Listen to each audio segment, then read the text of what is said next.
I love making you applaud for yourselves. Hello, everyone. Welcome to the Alice Mackay Room at the Vancouver Public Library. My name's Jorge Amigo, and I'm the head of cultural programming here. Before we begin, I want to acknowledge that we are hosting this event from the ancestral, traditional, and unceded territories of the Musqueam, the Squamish, and the Tsleil-Waututh. And I want to share that I'm an immigrant from Mexico, which means that I'm a settler in these lands, so I have a special responsibility to continually learn about the ongoing effects of colonialism in this part of the world, and to bring that awareness into my work here as a public servant when I program things for this stage. Now, it's great to see you all here tonight. Thank you for choosing to spend a sunny afternoon inside a windowless basement. All jokes aside, it's really a great testament to the Writers' Festival's incredible programming that you all showed up tonight and that this is a packed house. So on that note, I want to, first of all, who is here for the very first time for an Incite event? Okay, awesome. Who's here for your second time?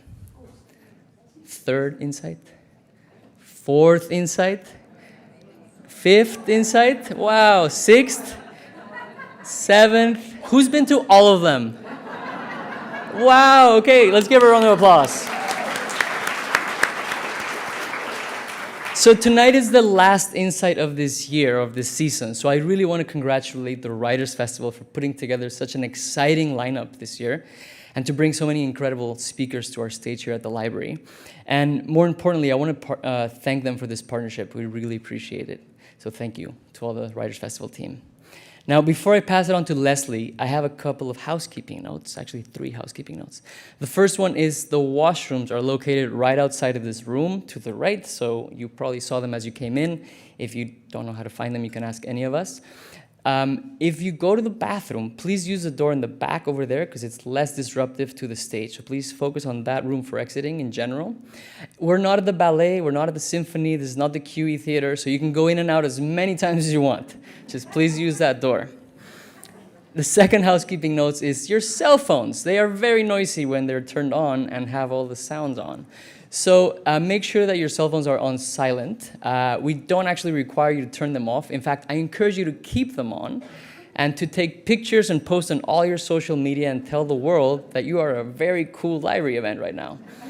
So please do take pictures and videos and upload them while the event's happening. Just make sure they're not making noise. The third important note is that there will be a Q&A at the end. And I want to tell you that we are not auditioning for speakers for next season. Which means we want you to focus on a question. We did a survey and we found that 0% of people like long rambling comments. Who knew? 0%. It is now my pleasure to introduce Leslie Hurtig, who is the Artistic Director of the Vancouver Writers' Festival.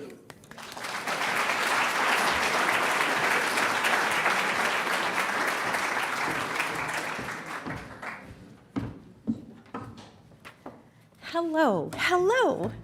How lovely to see you all here this evening and to welcome you to our 2023 Incite finale. What a pleasure that you could be here this evening, but also that we have folks at home tuning in. So hello to everybody at home as well. We couldn't ask for a better finale presentation this evening than to have John Vaillant here with his stunning new book, Fire Weather. Huge thanks go out to our incredible Incite partner. Jorge and all of the staff here have been such a pleasure to work with all year long, and we feel quite honored to be able to be in this space with all of you and with the Vancouver Public Library patrons. So thank you for your collaboration. Thanks also to our government sponsors, the Government of Canada, the BC Government, the BC Arts Council, the City of Vancouver, and CMHC Granville Island. Without their support, we simply couldn't put on the programming that we do, so we're very grateful. For us, with this conclusion of Incite comes the start of festival season, and we're pretty busy putting together, oh, hello, Alma. I see Alma Lee, the founder of the festival, and I just recognized her now. So, indeed, 36 years ago this year, Alma Lee started the Vancouver Writers Fest, and we're pretty excited about the festival we're putting together. It will run from October 16th until the 22nd, and there's lots of information coming up on our website about that. I just wanted to say, though, if you don't happen to be a member of the Writers Fest and you wanted to sign up now, you will get a special invitation to our member preview event, which is happening on June 27th. So I'd like to encourage you all to become members. In just a few moments, I will be welcoming John and Laura to the stage. They will chat for about an hour before turning things over to you, our viewers at home, as well as you, our audience here, for some questions. I loved the way Jorge put that. Questions are indeed questions. Following the conversation tonight, John will be signing copies of his book just over here, and you can purchase this incredible book from our bookseller, Book Warehouse, Blackmon Books. So please do that as well. Tonight, we are fortunate to have our festival friend and CBC journalist, Laura Lynch, joining John on stage. She is a multi-award-winning journalist and host of What on Earth?, a CBC radio series covering climate change and climate solutions. And you likely already know our special guest this evening. He has a way of taking a singular subject, a tree, a tiger, a fire, and weaving it into a totally compelling story that transverses cultures, politics, climates, and humanity. He did it with The Golden Spruce in 2005, a book that incidentally won the Governor General's Award, the Writers' Trust Nonfiction Prize, and the BC National Award for Canadian Nonfiction. He did it again with The Tiger, garnering further prizes and avid fans and readers. He did it again with his foray into fiction with The Jaguar's Children, which was a finalist for the Rogers Trust Fiction Prize, as well as the International Dublin Literary Award. And now, yes, he has done it again with this magnificent new title, Fireweather, The Making of a Beast. One massive singular fire, and a story that John Vaillant has expertly tackled by combining science, commerce, anthropology, history, and geography to expertly weave a terrifying story of extreme climate catastrophe and human greed, and a city that vanished in a flash of ash and flame. Please welcome John Vaillant and Laura Lynch.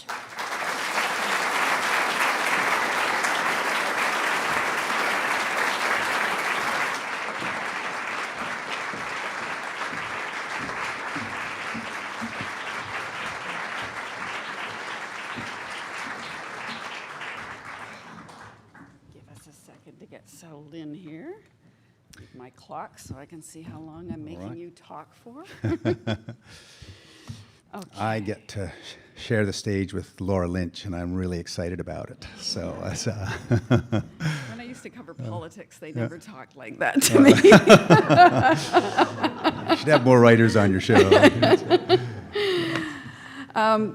I just want to say off the top how impressed I am with this book. How Leslie described it was exactly right. It is terrifying in parts, but it is such a well-written book, and the way you weave together all of the elements, not just the event itself, is just masterful. But before we get to the book, I just wanted to ask you about the current wildfire situation, because here we are. We're in the same time of year that the Fort Mac fire happened.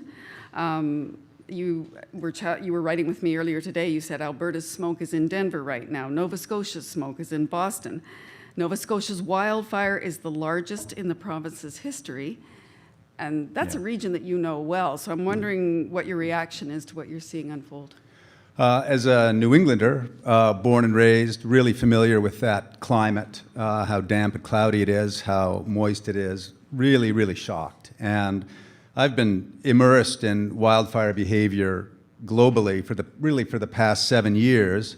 And even though I've been thinking about it and really nothing else for an unhealthy amount of time, I was still completely blindsided by what's happening in the maritime provinces right now. I really thought they were, if anything, decades away from the type of desiccation and fire that we're experiencing out here. And so really shock, and I'm kind of wrapping my head around it. And then What's really chilling, though, is watching these safety officers and natural resources officers give these very earnest summaries of what's going on, and they're saying things like, it's out of control, there are more fires than we have people to put on them, we've got a few rough days ahead, and this is exactly what the forest fire manager Bernie Schmidt and what the fire chief Darby Allen were saying on May 2nd and May 3rd, 2016.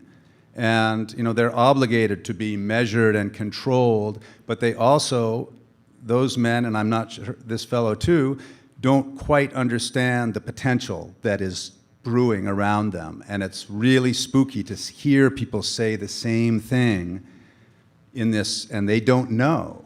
But out in Alberta, in California, people have already been initiated into this new reality, and it's such a shock. It's so difficult for people to integrate. And so I just have a lot of sympathy for people out there who are encountering it for the first time, because it's an enormous thing to try to process when you are used to a very different reality and a different sense of what stability is and what it means.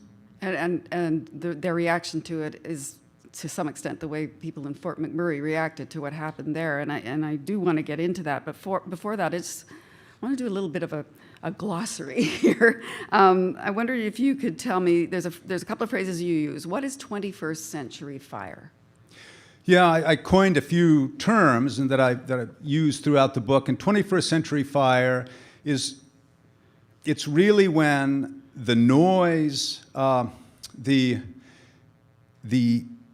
tangible evidence of climate change began to break through the noise of normal climate fluctuation. And so climate scientists, even Exxon's climate scientists, predicted this in the late 60s and early 70s, that probably around 2000, these changes due to this buildup of industrial CO2 and methane in the atmosphere would start to make itself felt in higher temperatures, but also in actual weather changes. People were literally talking about this in the 1950s and predicting it. And 2000 was about the moment when we'd really start to notice, and that is when we've started to notice. And so there are these fire phenomena that are increasingly common.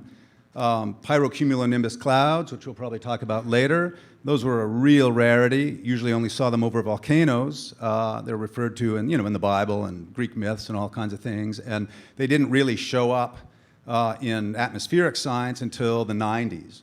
And they didn't really become a thing until the 2000s. And now, Alberta's already, produced a bunch of them. BC's produced a bunch of them just this month. And these are huge, huge energetic entities that, again, we'll talk about later. So that would be one phenomenon. Fire tornadoes. These are actual tornadoes, not fire whirls, but EF-rated, EF3 tornadoes that tear houses out of the ground and throw them across the landscape. Those never occurred before 2000, and the first one was in Australia in 2003, and then Redding, California in 2018. There have been others, but these are these new phenomena, and the size, intensity, and the other thing that people talk about, and that made me think about this sounds like 21st century fire, is the speed. Everybody is blindsided by how fast these fires move. And so, fires have a pace and it varies, but what they're doing now is different. And from Nova Scotia to Australia, people are saying the same thing. It wasn't there, and then suddenly it was, and absolutely overwhelming. So that's a long-winded description of 21st century That's fire. a good description. You're right, we will come back to those other amazing instances of strange fire weather a little later on. But the other term I wanted to get you to address, because it's very relevant, is the petrocene. That seems really important to me. So coal, the industrial age, a lot of people talk about, around 1750 or so, especially in Britain, coal started to be mined in a very systematic way, used to power steam engines at an industrial scale. And coal is a good source of energy, but it's not nearly as efficient or as compact as liquid fuel. And so the Petrocene age, as I conceptualize it, really starts around 1860, 1870. So 1859, there was that famous well in Titusville, Colonel Edwin Drake. It was actually preceded in Enniskillen, Ontario, in 1858. So that really is the first, New World industrial oil well. But it was first processed into kerosene. It was, before it was a fuel for powering machines, but that transition happened really quickly. Standard Oil, now Exxon and a dozen other giant oil companies, was founded in 1870, the same year as Fort McMurray.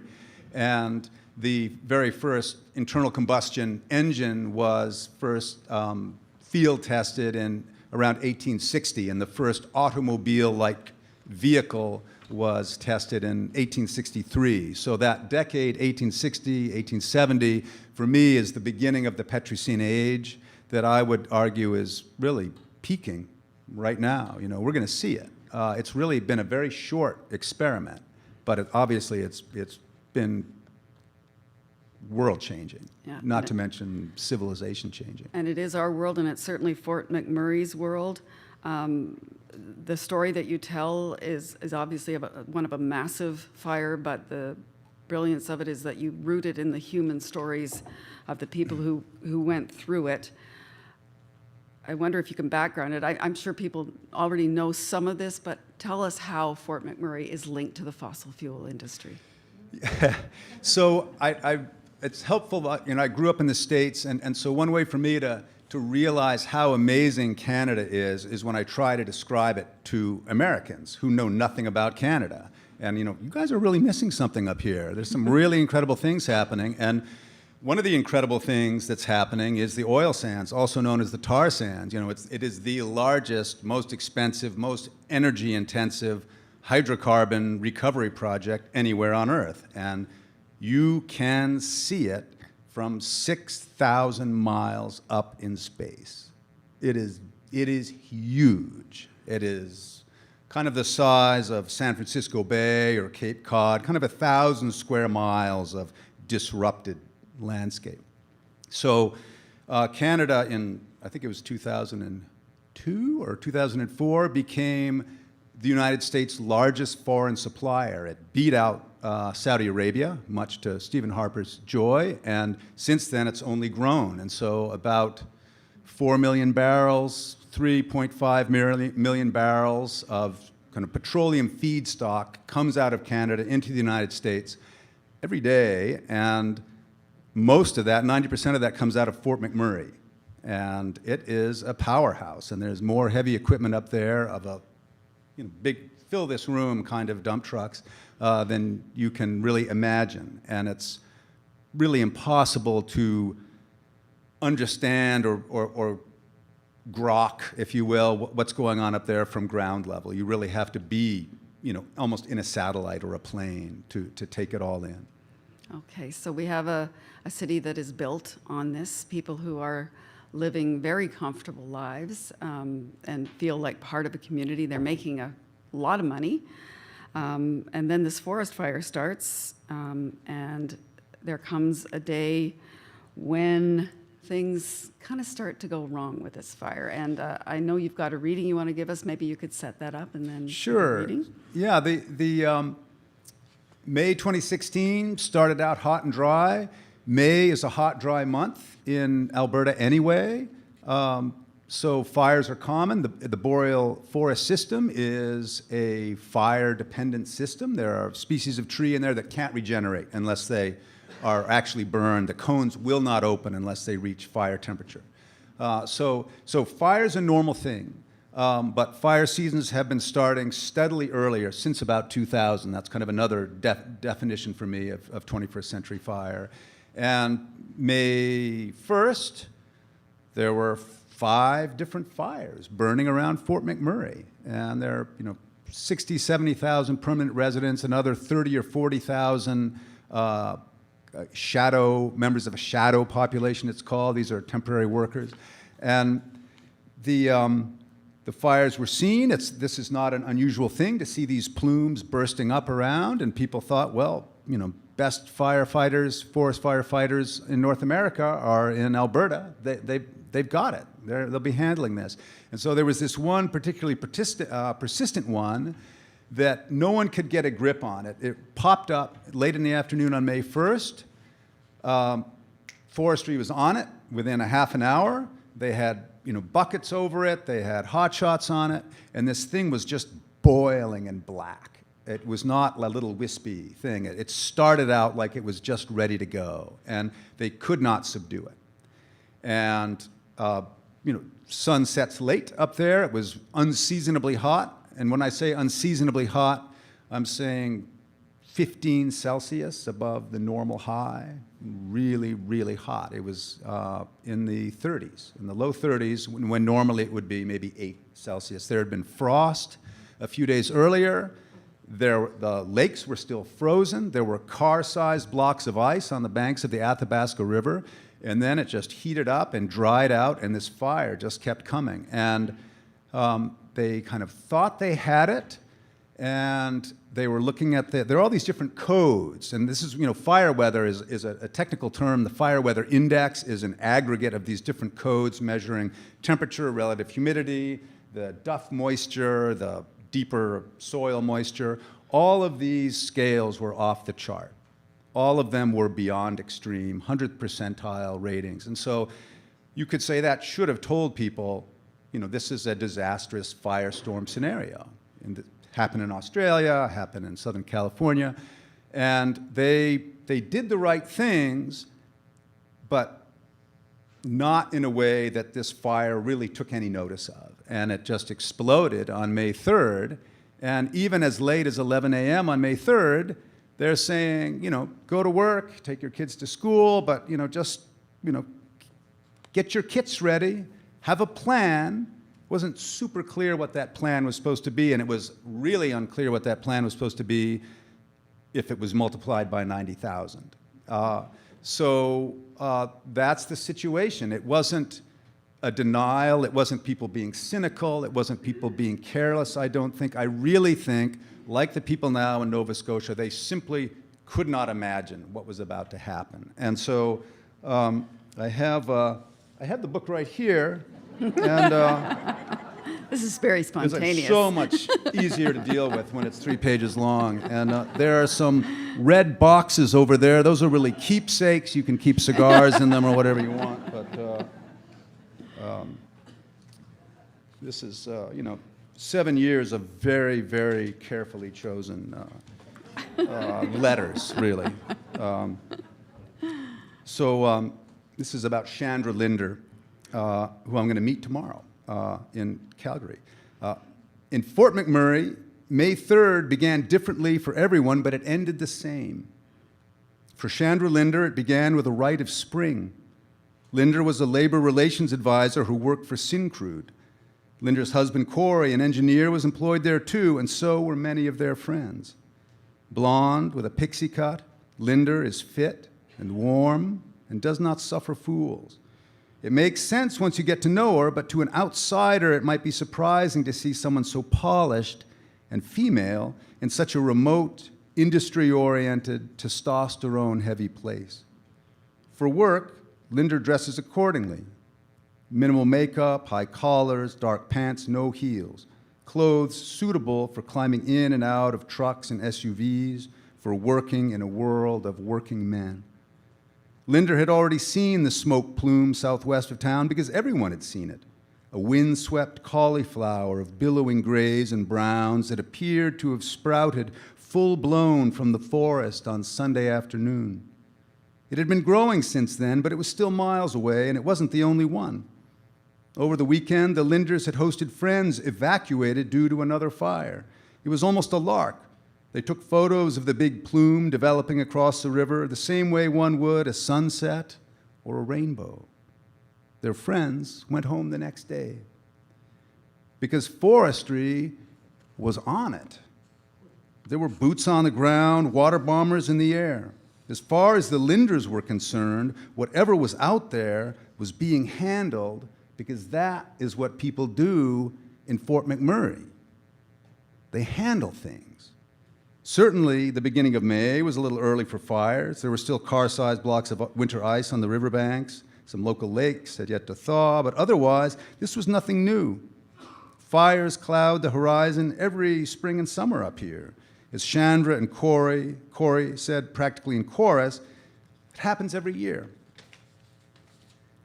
Given the unseasonable heat and the fact that 5 separate wildfires had ignited around the city that weekend, it's hard to overstate how unconcerned was Fort McMurray's citizenry. But if you were up at dawn on May 3rd, as Chandra Linder was, and you had seen the sky so full of summer promise as she had, you might understand why.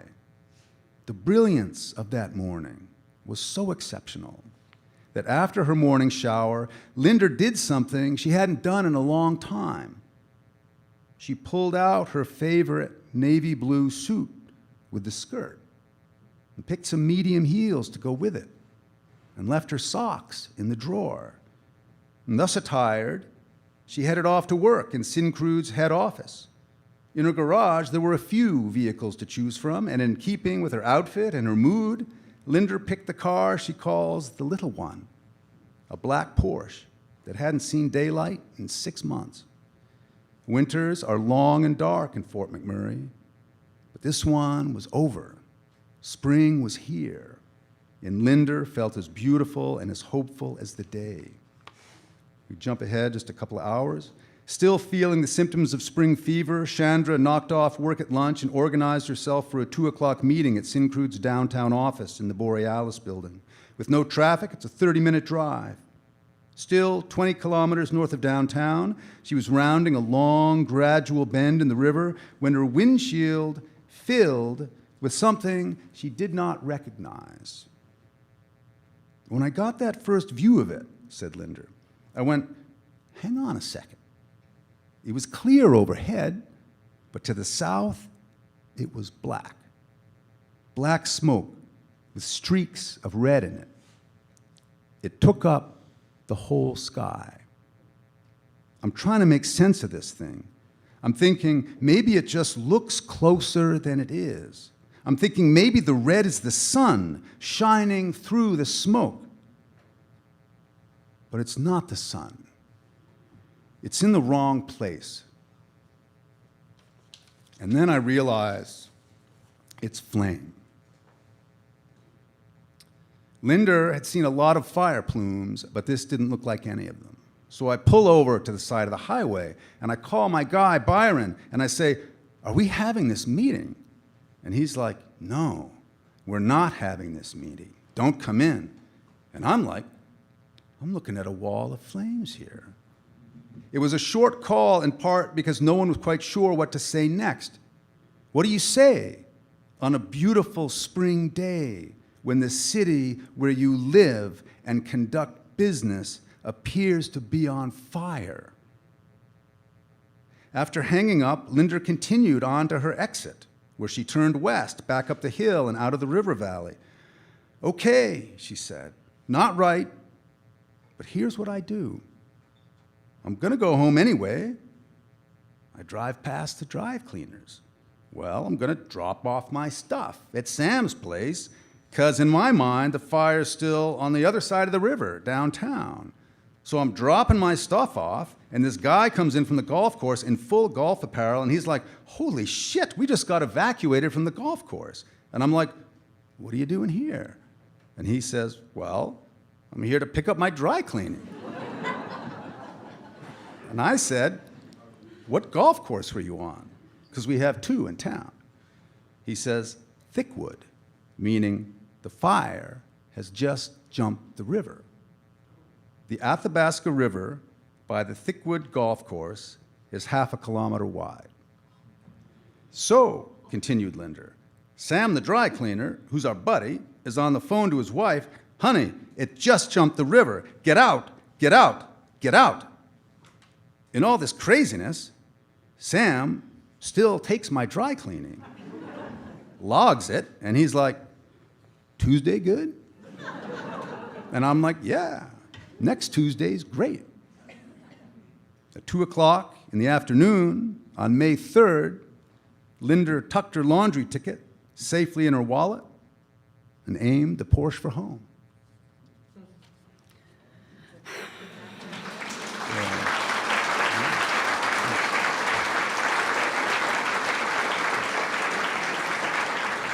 I mean, to me, that writing puts me right there, and I think about how I would react if the same thing was happening to me, Yeah. and I probably would have reacted the same way. There's just, you've never seen this before? How do you deal with it? You're doing your day, Yeah. and this thing comes in, and where do you put it? You know, Yeah. it's just, it's funny, and it's so human. And she just, I got to say that, I have all my feelings about Fort McMurray, and I'd never been there, and met these people from scratch, and put these, relationships together, and people were so open with me, and so real with me, and told me so many stories like that, just about the dissonance of that moment. And they didn't try to cover it up or make it look or polish it. They really let me have it. And it was incredibly generous and really, really moved me a lot. And those kinds of conversations where people told me those things made me think about the people I was writing about every single day. And as I'd be writing a sentence, maybe it's why it took 7 years, I'd think, well, how's Chandra going to respond to this? How's Paul going to respond to that? I wonder how this one's going to go over with Carol. They were really in the room with me. And how did they respond? Well, I'm just starting to learn. So Paul Ayers just read it today, and he dropped a lot of F-bombs. There's an excerpt in Outside Magazine that just ran today that has Paul Ayers going through a scenario you cannot believe this guy or his wife and daughter are still alive. It's just miraculous. And that's, again, this idea of these are people who have seen the future and somehow survived it to come back and tell us. And so I feel differently. We were talking about this in the green room. I feel differently about this book. I feel more kind of, frankly, evangelical about it, because I've sort of met with Ezekiel and Isaiah in their strange, in their blue skirts and high heels and dungarees and bulldozers, and they've told me what's ahead. And so I feel compelled to share that in a sort of kind of Rime of the Ancient Mariner kind of way. Travel the world. There are stories like this in this part of the book that are so gripping and you just can't put down, but the fact is that the fire is out of control at this point and racing through certain neighborhoods, and people are running for their lives. The amazing thing is that only 2 people are killed in the course of evacuating all of these people, and that's not because of the fire, it's because of a car accident. Yeah. But one of the things I want you to talk about briefly, because I want to get back into another one of these amazing human stories, is what are the particular conditions that cause this fire to behave like this and to race ahead so fast? What are the fuels? So we're in an age of thresholds, and we're crossing them all the time. And some of them are invisible, and some of them are not, and some of them are only visible when they're on fire. And so the boreal forest looks like the boreal forest, but on May 3rd, 2016, and for a lot of the past month, the humidity has been down in the low teens. It was 11% relative humidity on May 3rd. That's drier than Death Valley, okay? And that's in the boreal forest, wettest biome on Earth. Again, the temperature is 15 Celsius above normal. So you take those conditions that are resulting from elevated CO2 over generations now, and you have this drying effect that, just think about your laundry. Think about trying to dry your laundry on a February day in Vancouver. It's going to be as wet, when you go at the end of the day to take it off the line is when you started. And so on a hot, dry, sunny day, it'll dry in half an hour. Well, the forest will do the same thing. The surface will do the same thing. And so you have this ultra hot, ultra dry situation. I don't know if we want to get into the spring dip or those Not kind of so botanical much, no. weeds, but you have this super dry situation. So when you combine wind with extreme dryness and extreme heat, you basically get almost the equivalent atmospherically of gasoline. And so where a match would have fizzled or smoldered, it will now actively ignite. And that's what blew everybody's mind, was embers would land and you look back and there's a 3-foot flame. That's how volatile it was. It didn't make sense. It really looked like the way the forest was catching, with the slightest provocation, it was really as if someone had sprayed it with gasoline ahead of time. And they're just these experiences of entire, 100 meters of forest erupting simultaneously into flames that were, 100 meters tall, and just a fire hose will not do anything, of course. So that there's this. I hope I'm answering your question. Just this elevated kind of supernatural flammability that people were encountering, and the people are dealing with something not unlike that right now in Nova Scotia. Right. And firefighters are dealing with something that they've never dealt with before, and they're trying all sorts of methods. The fire became called the Beast. I wondered if you could tell us a little bit about one man who tried to fight the Beast, and that is Wayne McGraw. Yeah, so Wayne McGraw is from Labrador City. His older brother was the second baby born there. It's an iron ore mining town. It's another one-industry town, not unlike Fort McMurray. It's a tough place, and it produces pretty rugged people. And Wayne McGraw was a real specimen. He was about 45 when I met him, clean-shaven, very sort of sinewy guy, very hyped up. And he had this really beautiful lot in the Abassan neighborhood, which was very close to where the fire entered the city. And evacuation order came, which was pretty spontaneous, basically because people's houses started catching on fire. Most people did not find out from the city or from officials that they should leave. Their properties started burning, and they realized we better get out of here. So people started leaving en masse. And he decided, no, I'm not doing that. I'm not going out like that. And he had a huge hobby shop. He had 5 snowmobiles. He had a jet boat. He had a beautiful Harley-Davidson Road Glide. He had a Cutlass sedan from '77, a beautiful pickup. He was a very skilled mechanic. He was a machinist for Suncor.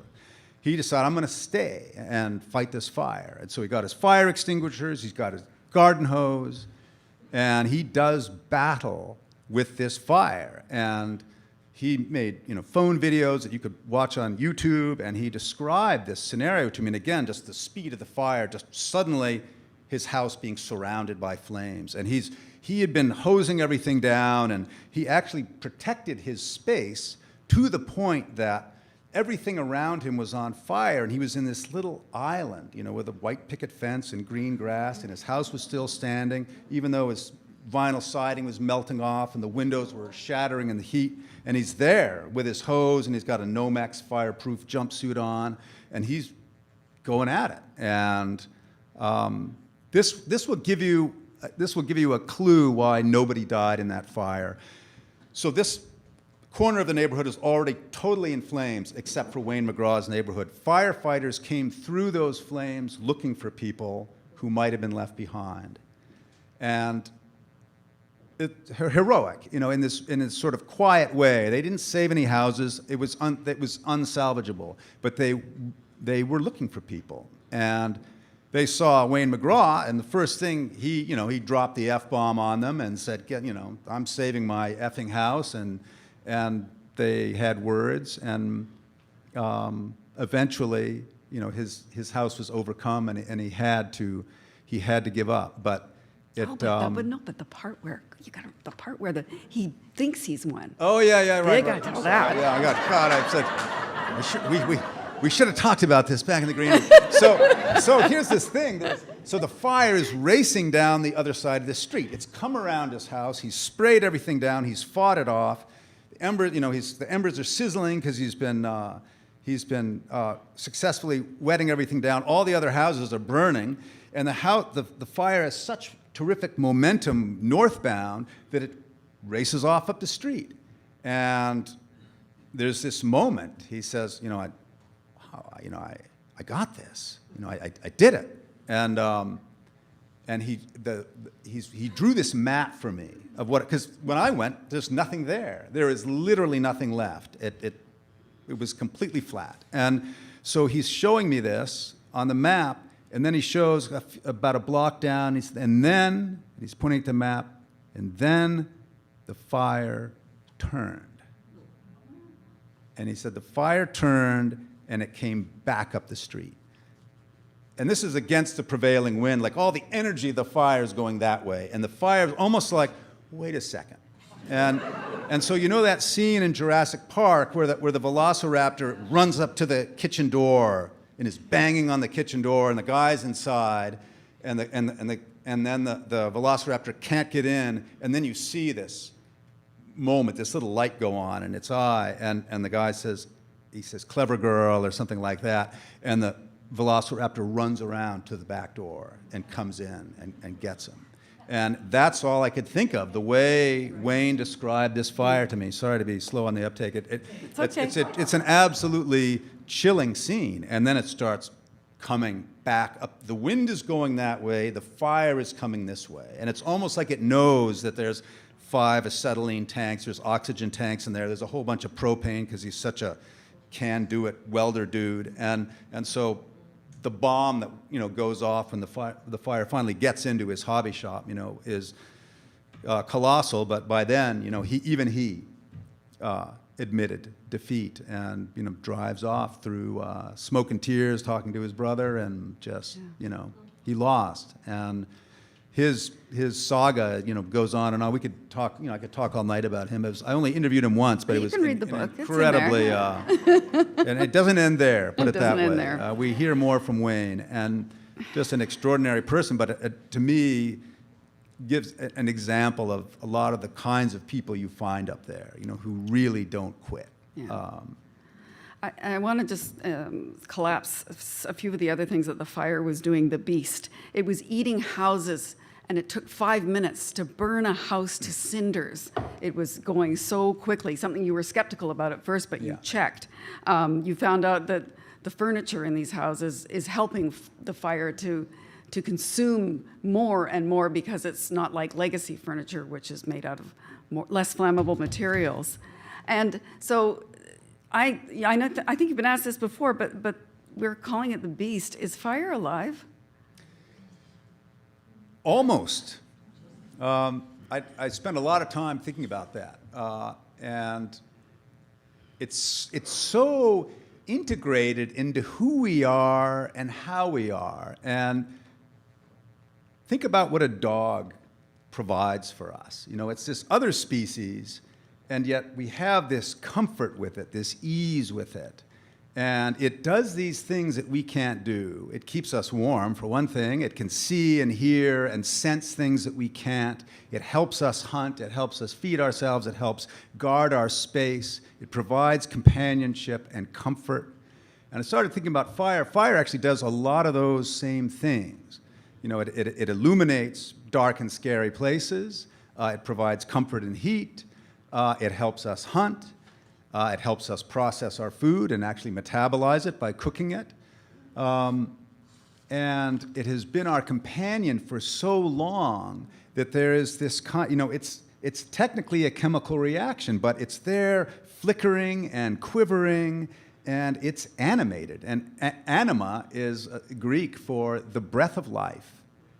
Animals, animation, and it's this lively, oxygenated energy, a lot like us and a lot like the dog. So there is this funny kinship, and I really racked my brain. Now this is gas, and it's this reaction. How is it like us? And I went back and back and back, and I realized our common elemental ancestor is oxygen. And that is what makes both of us possible. That's what both of us depend on. That's what motivates both of us to move around, is to find more energy to feed our internal fires, to keep going.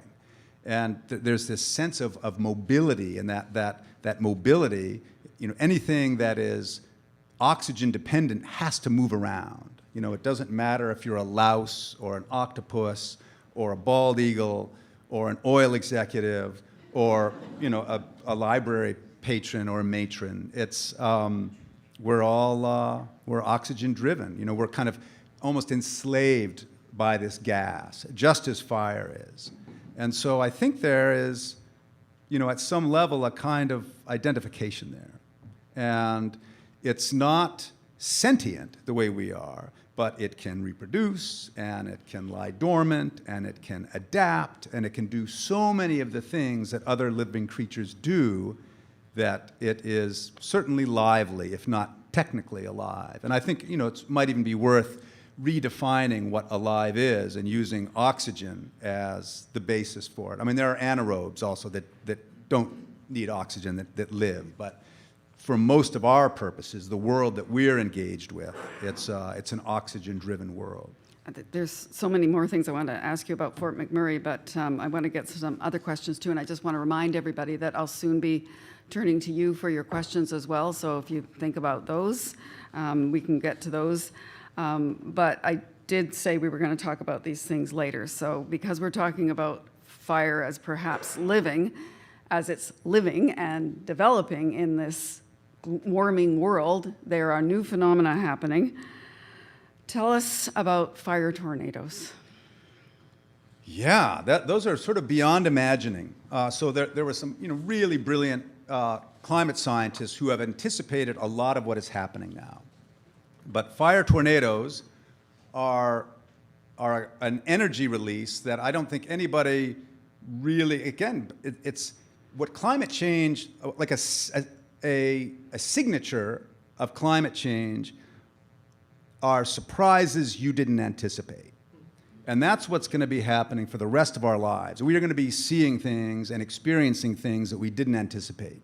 They might not all be bad, but it's going to be surprising. Like, I have never seen that before. And there's a lot of that going around. And ask any firefighter in Nova Scotia, and so or citizen. And so the fire tornado, the first one, so there are fire whirls, okay? So there are these fire spirals that are like little dust devils that start in these vortices of an intense fire, and you'll see them there, these orange kind of unicorn horns whipping up into the sky. They're really surprising and beautiful and quite dangerous to be near.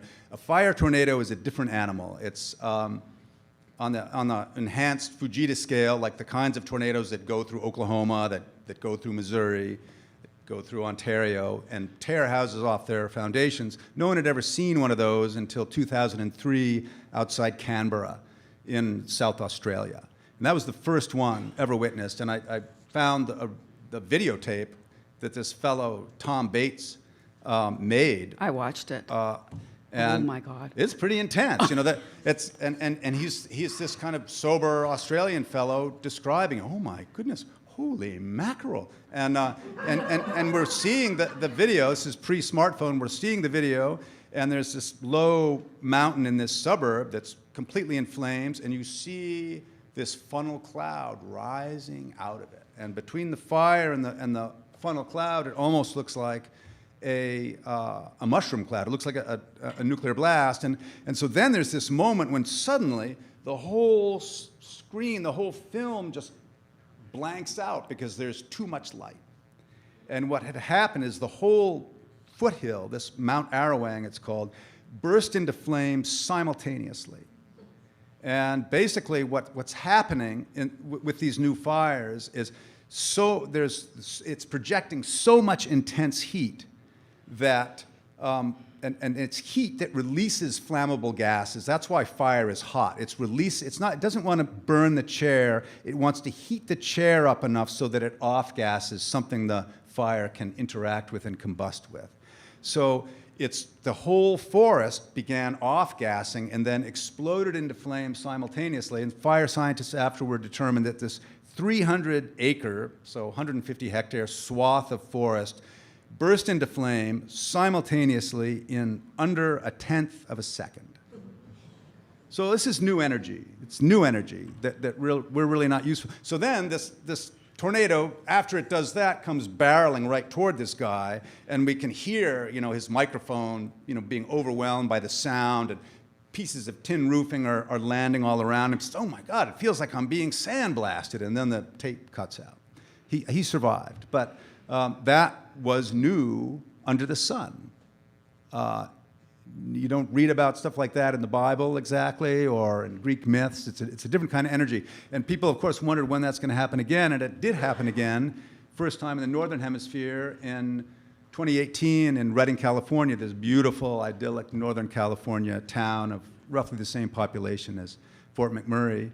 And this wildfire came in, and it was burning outside of town, and then it sort of whipped up, and this tornado formed, and I went to the site afterward, and it was I was sent down there by the Guardian right after this happened, and they said, go wherever you want, and I thought, I want to go where the tornado was, because who's ever heard of that? And the destruction I saw there are photographs in the book that really nobody has ever seen. There's actually a lot of images in that book that you cannot see anywhere else because firefighters took them or civilians took them. They were never published, and I took the ones of the aftermath of this fire tornado, and the things that it did to vehicles, the things that it did to cast iron skillets. If anything's going to survive a fire, it's going to be a cast iron skillet.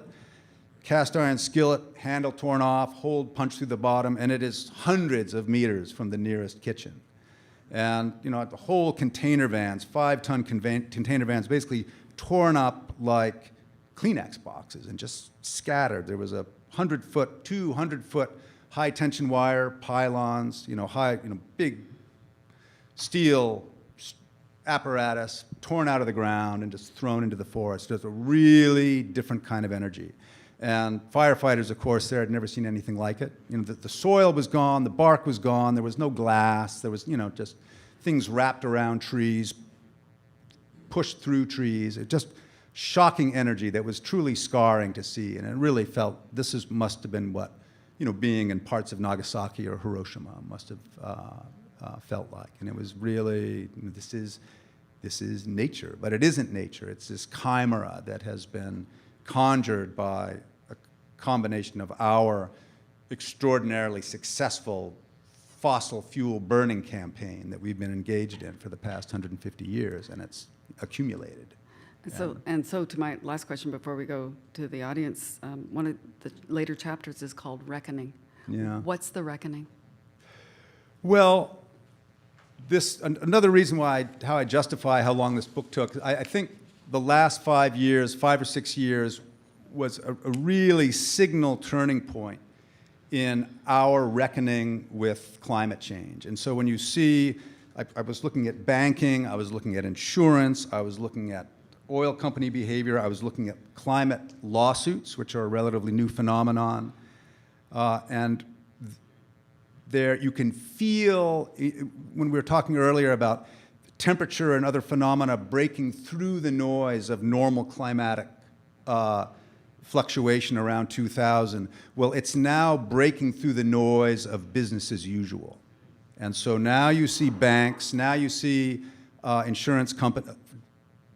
2 days ago, State Farm Insurance, a huge, old, august American insurance company, just said, we're not insuring California homes for fire anymore. So remember, California has more people in it than the country of Canada. It's like the 8th biggest economy in the world, or the 10th, or something like that. It is a force to be reckoned with. And to have a huge insurance company say, no, think about that. Think about what that means for everything, because nothing happens without insurance. I'm just going to say new homes, because I misread that the first time. I thought it was all homes. It's bad enough, though, that it's new homes. Oh, wow. And No I wouldn't new be homes. surprised if they, Okay. I wouldn't be surprised if it gets to the no homes. It's going to get there. And so related to that, there are now insurance companies that will not insure fossil fuel projects. It won't insure bitumen projects, that won't insure certain types of pipelines. So this was unthinkable 15 years ago. So we're coming into this new awareness. And then, the other reckoning is, how do we live through this?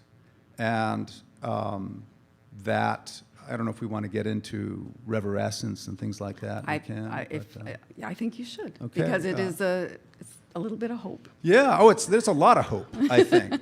So Fort McMurray, not all of it. The city survived, okay, but 2,500 houses burned, thousands more were damaged by shrapnel from exploding stuff and mold and heat damage and vermin. And Fort McMurray was the longest disinhabited city since New Orleans after Katrina. Those are the only two North American cities that have really been abandoned like that for that length of time. So people came back a month later, and their neighborhoods, the ones that burned, were simply gone. They were just these holes in the ground with concrete that could no longer be used anymore because it had gotten so hot that it crumbled. But what was growing was the grass, and the grass was knee-high and shockingly green. And then what was really spooky, so imagine rows of these beautiful suburban homes, and all that's left are the concrete steps going up to the front door. And now they look like gravestones, right? And planted in front of them are these tulips and other flowers that have grown up. They were laying, remember, it was early spring, technically, so the bulbs are down under the ground. Fire sweeps over, things cool down. Tulip says, okay, let's do this, and up they come. And that's the last photo in the book, and it's so beautiful and strange because here are these green shoots and these brilliantly colored tulips in this ash-gray wasteland. And people planted those flowers, and they had no idea what was going to happen. But the planting of the flower, the planting of the seed, is the hope. And that, we are an agrarian species, among other things. We are planters, we are nurturers, we are husbands and wives of the land, And another thing I saw in this wasteland of Redding, where the tornado went through, everything is twisted and broken and melted. And this, I'm not a religious person, but I am open to spiritual invitations. And 3 amaryllis flowers were just growing up out of the ash, and there was just twisted metal and rust and busted concrete, and coming out were these 3 amaryllis. And what do you make of that? Reverescence. Yeah. All right, over to you. I just want to remind people who are watching on the live stream that you can also actually submit your questions online as well, and I've got a tablet right here so I can get at them, but who has a question? And just a reminder, nice and brief so we can get to as many of you as possible. Go ahead, sir. I'm not wearing my exploding pieces, so you might not recognize me. You're great enough, it says hi. I grew up in Calgary, and somewhere 65 to 70 at Stampede in the Big Four building, same crew had a big display, and you could hold on to one of tar sands tar. And that's what they called it. And that's what all the industry called it. Yeah. Can you place approximately when the greenwashing oil sands came along?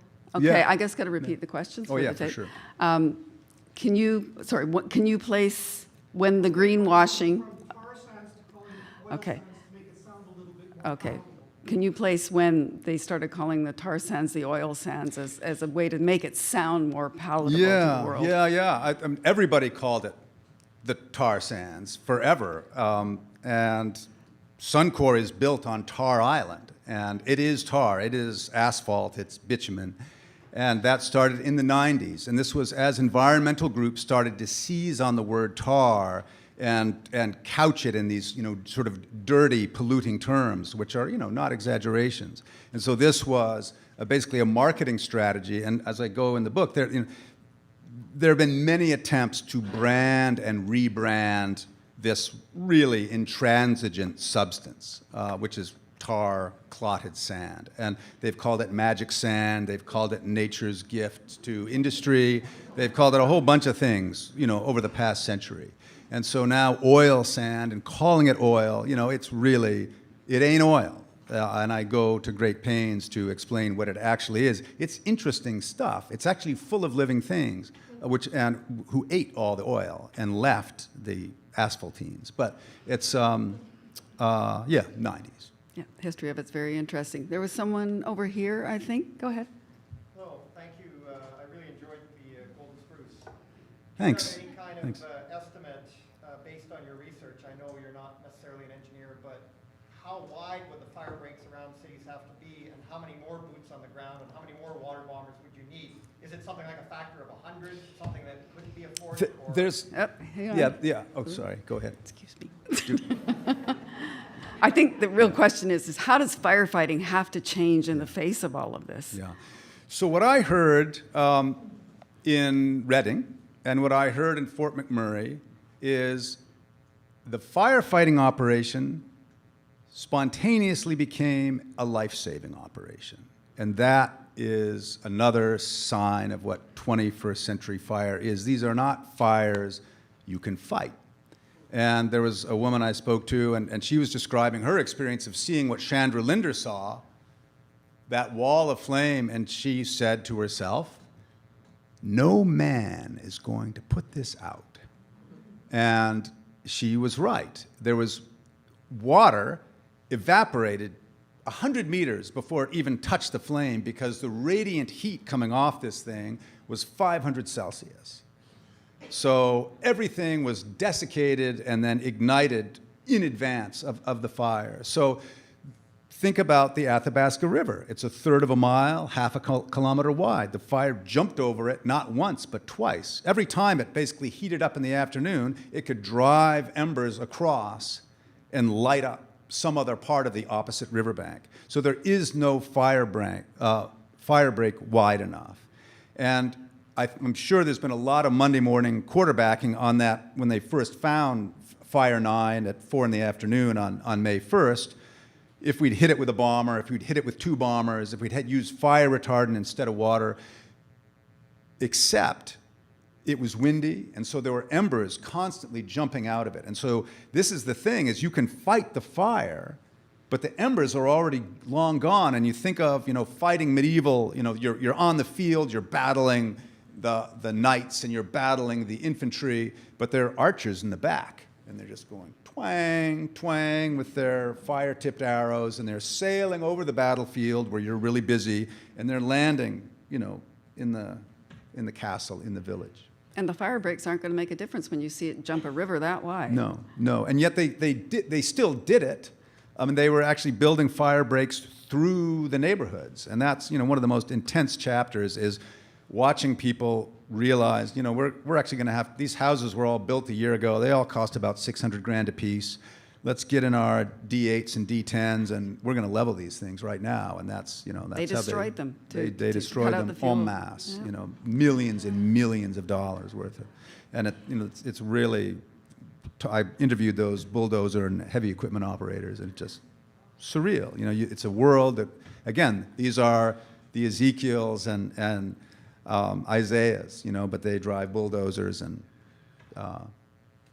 carry fire hoses. Remind us again how long it took for the fire to actually go out. So this fire was still burning houses down, still burning entire work camps down 2 weeks later. So a lot of the worst fires in history, they take about 36 hours. London fire burnt for 5 days. That's 1666. That's sort of a different time. This was a modern fire. It was in the city for 8 or 9 days. And it was not declared under control until about 6 or 8 weeks later. It was not declared extinguished until August of 2017. So it smoldered all the way through the winter, revived itself, and wasn't fully declared out until well over a year later. So, it's a very determined energy. And so you can ask the question again, is it alive? Yeah. It sure wants to live. It sure wants to oxidize. That's what we want to do, really bad. And it's an interesting energy to reckon with. Anyone? Oh, over here, sir. Yeah, this name was kind of reminiscent. Danielle Smith is as happy a climate denier as you'll ever find. Won a comfortable majority in the midst of the fires. You were out there, it's got a good feel for folks in Alberta. What do we make of the political response? Yeah. He was asking a question that I was thinking of asking Yeah. you, which is what do you make of the most recent election in Alberta and the political response? Neither of the main two parties talked about climate change very much at all. Yeah. So I don't think it's overstating to say that Alberta in some ways is sort of a wholly owned subsidiary of the petroleum industry. And, you know, when you go there, you see what that industry has given people, but you also see what it's taken from people. And I came to another realization that the petroleum industry is a wholly owned subsidiary of fire. And it's something that's really important that I really don't want to leave here without saying is that think about energy. You know, energy is a real virtue, and the energy business is a great business. It's a dynamic business. It's a money-making business. So then you think about energy, think about fossil fuel, think about oil and gas, think about coal. Let's call it by its real name. It's fire. The only reason we are interested in oil and gas or coal or bitumen is because eventually it's going to burn. Otherwise, we would not bother with it. And then it really made me think about the motto of Fort McMurray, which is, we've got the energy. We've got the fire. And yes, they do. And I don't know how badly Alberta is going to need to burn before there is this realization, but climate is kind of off the table there. It did not come up in Fort McMurray. Everybody sort of wanted to rebuild and go at it again, except a guy, I was just talking to this guy who you'll learn about in the book if you get that far. His wife wants to sell their house because she's afraid it's going to burn down again. So how do you have petroleum workers who are afraid to live in a house because they're afraid it's going to burn down? They're in the fire business, and they're afraid their home's going to burn down because of fire. And so that's a real quandary. And again, it's this, where Nova Scotians are, where we are with a lot of climate change. People don't know how to integrate it yet, don't know how to talk about it yet. And the petroleum industry has this thrall, and I realize this too, that what the petroleum industry has done a beautiful job of, its continued success is because it has managed to separate and dissociate the real benefits, which are real, from the real costs, which we are going to be paying for the rest of our lives. And as long as it's able to maintain that separation, it has the advantage, because the infrastructure is already there, and the psychological kind of acceptance of it. You know, I drive a petroleum-powered car. So as long as they can keep that separate, but what's happening now is that is collapsing, and so you have oil infrastructure being shut down due to fire increasingly often. And so there's this sort of inescapable irony that so far, just through sheer force of will, a lot of Albertans have managed to hold at bay. But there's a lot of other Albertans who are fully engaged in making a healthy and sane and safe energy transition, which is the only way out. And that's my firm belief. I will just note quickly for the record that Fort McMurray did return to United Conservative Party members with huge margins after the fire. There's a woman over here. Go ahead.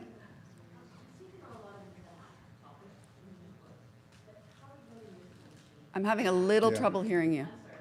I just say that you've taken on a lot of intense topics in all of your books, but how did writing this one change? Oh, that's a good question. You've taken on a lot of intense topics in your books, but how did this one change you? I saw the end of the world.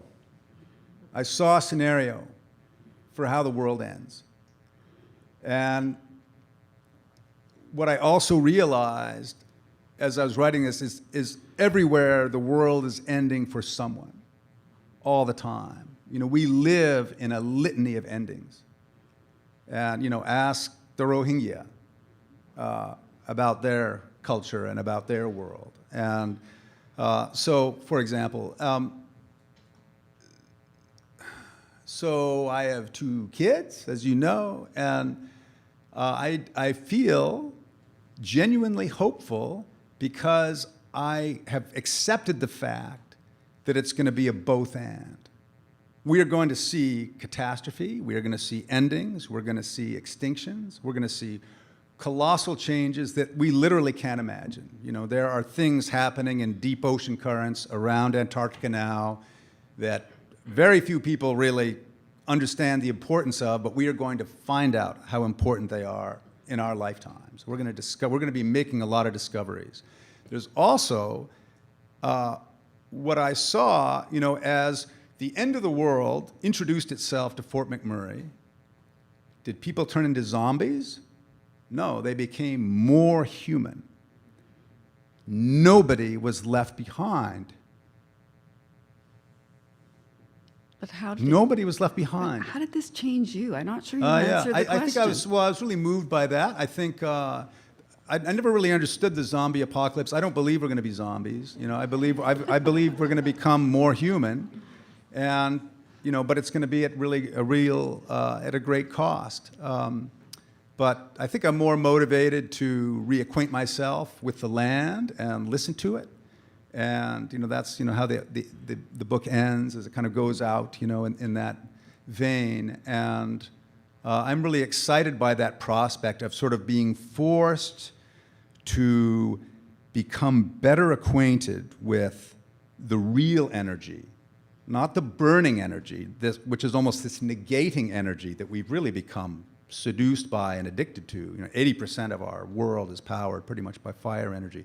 There's this whole other energy source between the sun and the earth that was, preceded everything. We're in this experiment right now. We're in a fire-powered civilization experiment.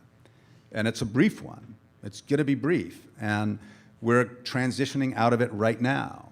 And I follow a lot of green energy folks and looking at how people who move into green energy generation are able to still have an effective economy without fossil fuels in it. That's really interesting. And the fossil fuel industry is really invested in having us believe that we cannot do it without them. There's some real similarities to certain churches. You can't, we will save you. You cannot do it without us. And we're sort of we're coming out of thrall right now, is what I think is happening. And I'm really excited. I'm really there for that.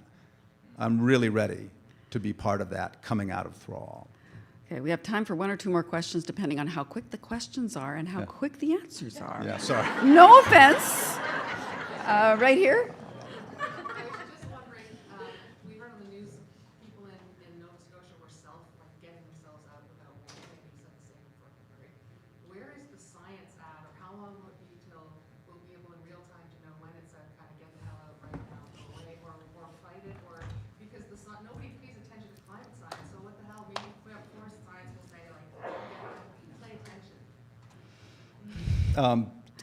When are people gonna? Do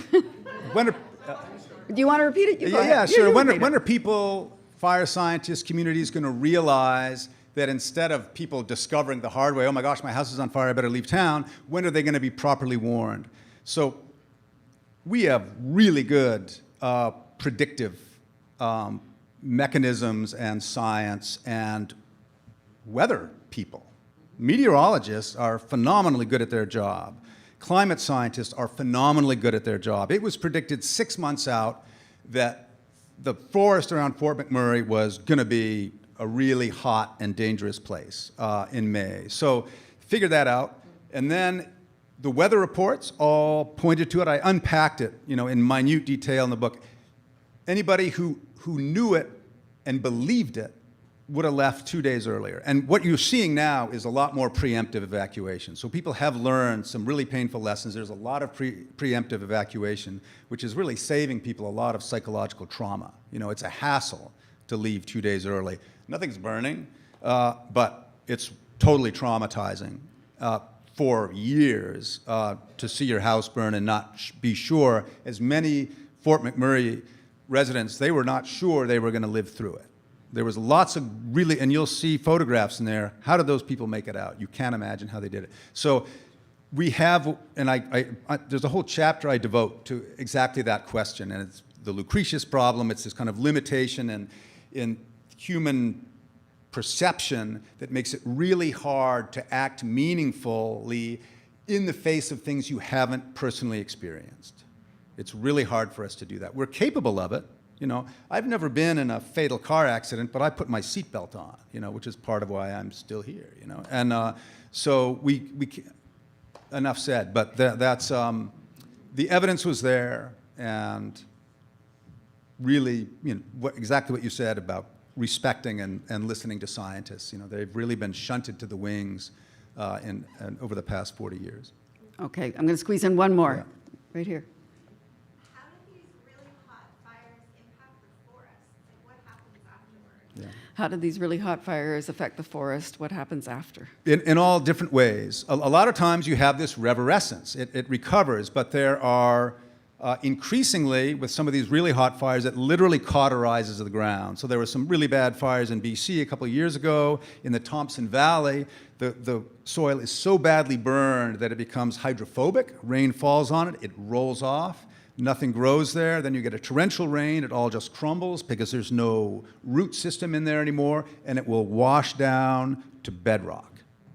And that's really bad. And that is an increasingly common feature of modern fires. And as the planet heats, forest systems that used to be able to handle, you know, certain thresholds are being pushed over those thresholds, so that when they die or burn in fire, it's really not clear what is going to grow back there. Something different is going to grow there. Possibly nothing, probably something, but we really don't know. I mean, we are entering a century of radical discovery. There is so much more we could talk about, but it's good to leave them wanting. And really, if you want, that book is great. I am here to tell you it is a great book, and John is going to go over there and sign them for you now, so buy lots of them. But please thank John Vaillant for just an amazing evening. Thank you. Thanks a lot. Thank you.